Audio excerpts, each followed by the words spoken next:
ইনশাল্লাহ শীত আসতেছে।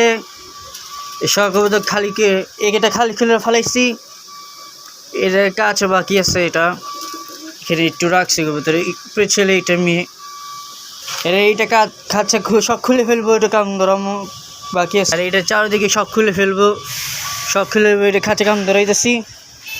শীত আসতেছে ইনশাল্লাহ একদিন সব কবুতর উড়াবো, সব 40টা কবুতর উড়াবো। এখানে ছেলে থাকবে, এখানে একটা মেয়ে থাকবে, এখানে একটা বানাইছি। এখানে অনেক কষ্ট করে এখানে ঝালা করা দেওয়া হবে, কুড়াতে দেবান দিছি, এখানে ঝালা দেওয়া করা হবে। এখানে থাকবে 10টা 15টা থাকবে, এটা এখানেও থাকবে 15টা, 15 30, আর এক্সট্রা 5টা রেখে দেবো। মানে যেটা বাইরে থেকে কিনে নিয়ে আসছি এটাকে বের করবো না, আর যেটা বাচ্চা ফুটাইছি উড়াবো, যেটা উড়াইছি ওটা উড়াবো, আর যেটা বাচ্চা উড়াইনি ওটা উড়াবো ইনশাল্লাহ। খাবার দিয়ে দিচ্ছি, সুন্দর একটা খাবার খাচ্ছে।